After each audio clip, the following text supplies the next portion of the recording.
Imagine a world where the pursuits we dedicate our lives to, money, time, and the very concept of the self, are revealed not as immutable truths, but as elaborate illusions. These are not the unshakable pillars of existence we assume them to be, but rather constructs born from the collective consciousness of humanity. Alan Watts, a philosopher with a rare gift for unveiling profound truths, invites us to peer beyond these illusions.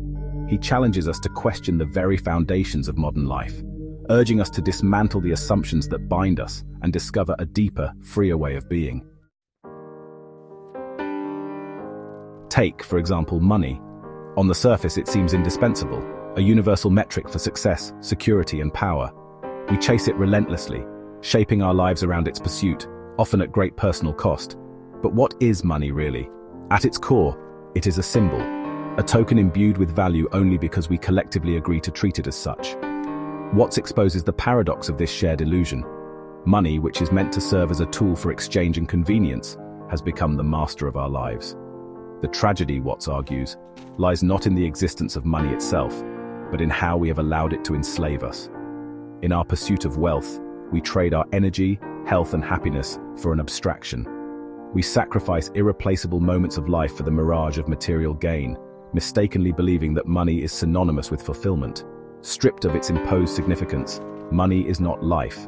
It is merely a means to an end. Yet, we have placed it on a pedestal, allowing it to dictate our choices, distort our priorities, and define our worth. In chasing money, we risk losing the very essence of what makes life meaningful. Time is another construct that governs our lives with an almost tyrannical presence. We perceive it as linear, fixed, and inexorable, a relentless march from past to future, driving all that we do. Watts challenges this view, inviting us to see time not as an absolute reality, but as a mental framework, a tool we created to measure change. And yet, paradoxically, this tool has come to rule us. Watts contends that the past and the future exist only in our minds, the past as a collection of memories, and the future as a projection of imagination. The only reality is the present moment, fleeting yet eternal. Despite this, we obsess over past regrets and future anxieties, robbing ourselves of the richness of the now. Time, which could serve as a guide for mindfulness and intentionality, becomes a source of stress and dissatisfaction. We see it as a scarce resource to be hoarded, yet it slips through our grasp as we fixate on what has been, or what might be, instead of what is. Watts reminds us that life unfolds in the present, and it is only by inhabiting this moment fully that we can truly experience its beauty and depth. Perhaps the most profound of these illusions is the ego, the cornerstone of our identity and the lens through which we perceive the world. The ego, that sense of I in opposition to you, feels intrinsic and unchangeable. Yet Watts argues that the ego is not the immutable essence of who we are. It is a construct, a narrative pieced together from thoughts, memories, and societal conditioning. This illusory self creates a false sense of separateness, fostering the idea that we are isolated individuals navigating a world apart from us. This belief in separateness leads to a perpetual striving for validation, for control, for permanence in an impermanent world. The ego's need to fortify itself distances us from the interconnectedness of life, fostering fear, competition, and a desperate clinging to identities that are as fluid as the world they inhabit.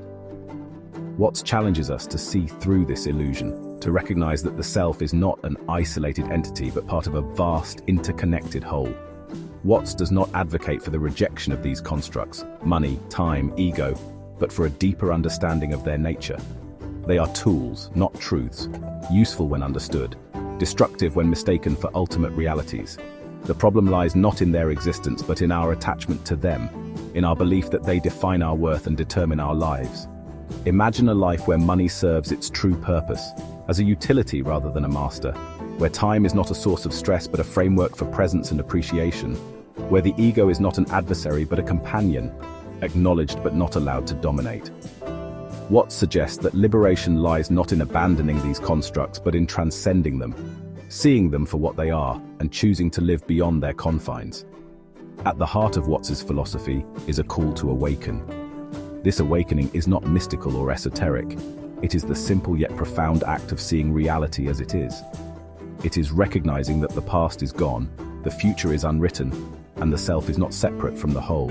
It is stepping into the infinite richness of the present moment, where life unfolds in its raw, unfiltered beauty. This moment, Watts reminds us, is all there is. It is not a stepping stone to something greater. It is the destination.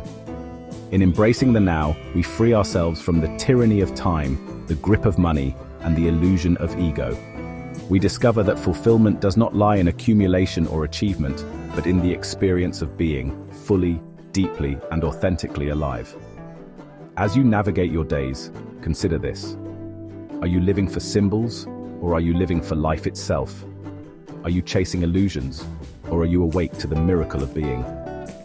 Watts's teachings are not a call to abandon ambition or identity, but an invitation to see them clearly, to use them wisely, and to let go of the attachments that weigh you down. Life, as Watts so eloquently puts it, is not a problem to be solved, but a reality to be experienced. And when you let go of the illusions, you may find that the freedom, joy, and fulfillment you seek have been with you all along, not in some distant goal, but in the richness of the present moment.